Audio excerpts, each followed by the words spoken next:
Hey everyone, welcome back to the channel. My name's Kevin. Kevin! Man, GM ain't got no parts. I'm sorry it came out like that.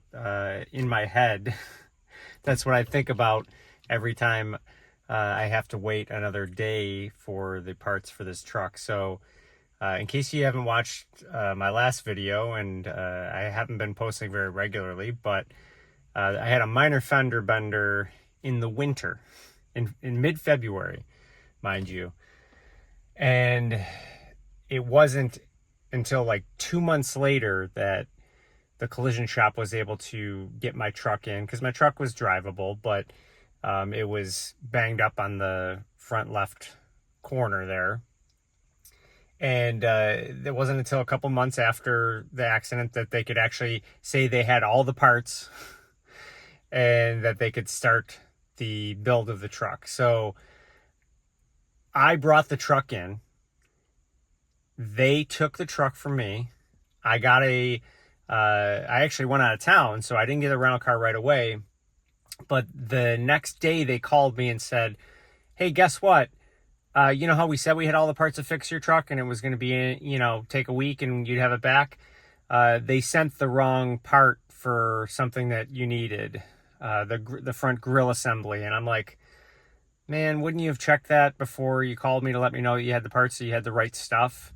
Granted, maybe they just assume that GM is going to send the right stuff and go off based off of that. But they had warned me that they were working on some other GM trucks when I first got the quote from the collision shop saying like, oh, we've got a couple trucks here that are waiting on some things from GM. And I'm like, okay, foreshadowing, I guess. So I'm like, fine, whatever. Let me know when you get the parts in. Apparently there, for some of the parts there was an ETA, some of the parts there wasn't an ETA because they were getting them through a local dealer. My wife was actually really good and was able to kind of follow up with them while I was out of town to try and coordinate all this. And so the plan was when I got back into town, I was going to get a rental car, which the insurance company pays a certain amount per day. So gave me whatever crappy rental car that they had for the time. It was a sedan, which, if you're coming from a truck into a sedan, it's a cold splash of water in the face. When you're driving around on the road, you feel like you're literally sitting on the road. But so, time went on. They kept on giving us a runaround. My wife was actually communicating with GM saying, hey, we are having an issue here because we heard that GM sometimes intervenes in these cases, but it has to be us, the consumer, that has to reach out to them, and the collision shop, isn't necessarily responsible for that, or I don't know if they even try. But so my wife, once again, the hero here, was reaching out to GM saying, hey, we need these parts. So finally, the collision shop had a location out of state that they were able to get from one of their other locations the part that we needed. So they called me, said the truck was ready. I walked into the collision shop, and the first thing they said to me is like, now, not everything's here, but you're going to be able to take the truck with you. And I'm like, what? I'm like, so granted, they'd had the truck for over a month, and this was June. Accident was February. This was June that I was picking up the truck.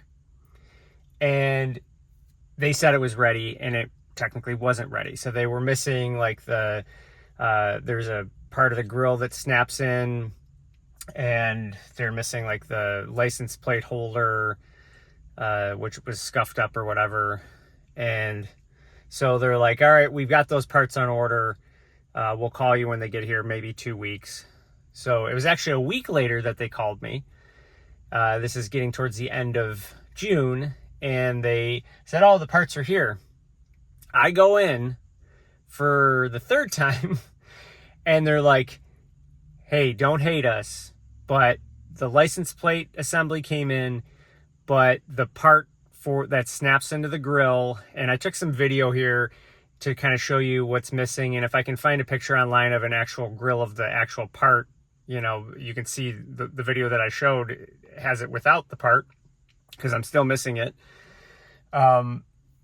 Basically, they went to order that part.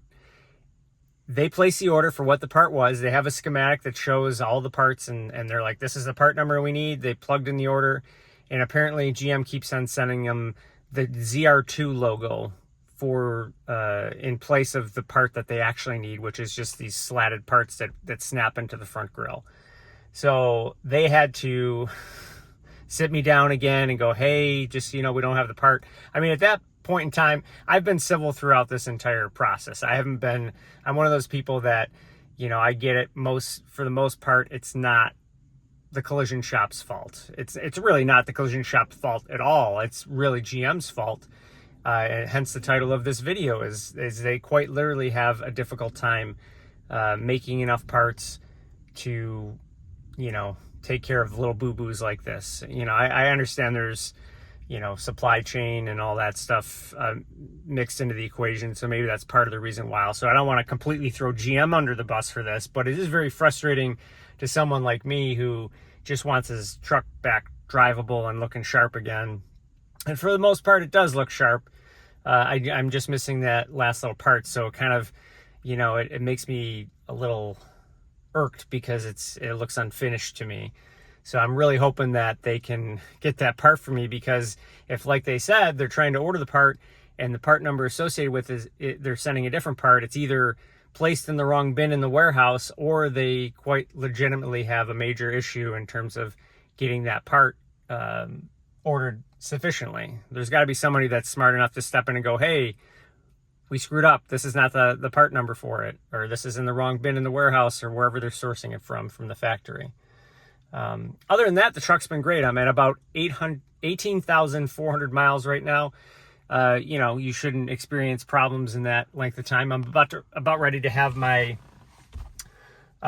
second oil change, which they told me at the dealer when I called to make the appointment that there's another software update. If you watch some of my recent videos, I was in the dealer during my first oil change for literally like 4 hours waiting, because the one major software update that they had to do a full reboot failed and they kept on retrying it. So it was a real huge pain in the butt. So I said on the phone, I go, is it going to be like last time where I'm going to be at the dealer? And they said, well, this is a smaller one, so hopefully that shouldn't be the issue. So knock on wood, that won't be the issue. The bed cover that I had gotten, there's already signs, and maybe this is because it's starting to get hot out and it's summer and the sun's blaring down on it, but the little logo on the top of the thing, I'll put some video here, looks like it's bubbling up a little bit. So the adhesive under there, I imagine that's eventually going to fail. It's not the best cover I've ever owned. It definitely lets a lot more water in than the cover that I had on my F-150 when it rains. So, I don't really keep anything back there that's that big of a deal. So I would like it to be a little bit more water resistant, but the fact of the matter is that it is not. So, but anyway, like I said, the truck's been running great. It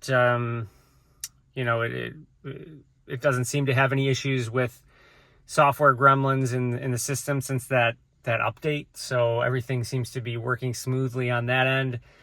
The miles per gallon that I've averaged since the computer reset have been over 17, which I believe so this is a 2023. I believe that the window stickers on the 2024s and 2025s are showing that the combined MPG is more closer to 17, and that might have to do with, because mine said 16, it might have to do with the fact that they've done some software reprogramming, and they even said that this new update is going to do something with the fuel injection. So I don't know if I'm going to notice a difference even more one way or the other, good or bad, after this update. But anyway, it is what it is. But yeah, I mean, 18,000 miles on a truck, I shouldn't be worried about anything at this point in time. I'll update you guys if and when I get that part. If they can get the proper part in, that would be great. And anything else that comes along, if there's any questions you have about the truck, I think these are generally great vehicles, unless you are one of the unlucky ones that gets some, manufacturer defects and problems, which I had with the F-150. So far, so good with this, and I would definitely recommend them in terms of someone looking for a mid-sized truck, because they can do a lot of the same things a full-size truck can do, in a slightly smaller package. So for around town city stuff, it's a little bit more maneuverable, but you still feel like you're in a truck. So I would definitely recommend it. There are definitely things that I would add to this truck technology wise, but then that might make it more complicated and more prone to having problems. But I've talked about that in some of my other videos. It's more just less having to do with adaptive cruise and having a lane centering. The one thing that you can't change is the lack of space in the back of the cab here, which was more usable on a full-size truck, but obviously it's a full-size truck, so I can't really complain about that. I just noticed the difference being someone coming from a full-size to a mid-size truck as being probably the biggest annoyance. But other than that, I still feel like I'm in a truck. I like that the ZR2 is lifted a little bit. I actually saw a Z71 the other day in a parking lot, which has a more narrow track and it's not quite as high off the ground. It's still a sharp looking truck, don't get me wrong. I think that if you're going that route and you kind of like the creature comforts of the Z71, but don't necessarily want the higher off the ground, you certainly will get better fuel economy. But I just kind of like the rugged looks of this. I think this is still one of the most, for lack of a better term, sexy trucks on the road. I saw an F-150 Tremor the other day with some knobby mud terrain tires that looked pretty badass.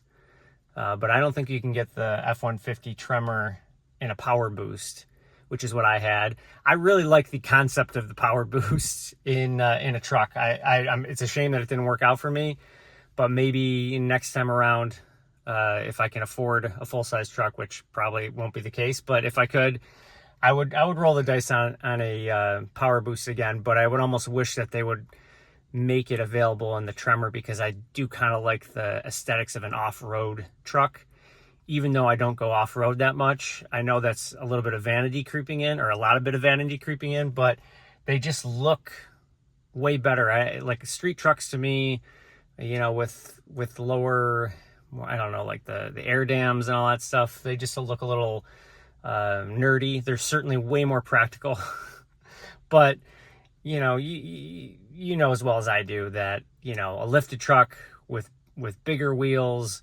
more knobby tires, it just looks more trucky. It may be, in certain regards not as practical, but, sometimes we don't do practical things.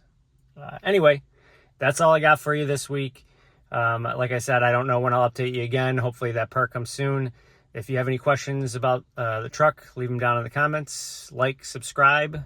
And having said that, I'll see you guys next time around.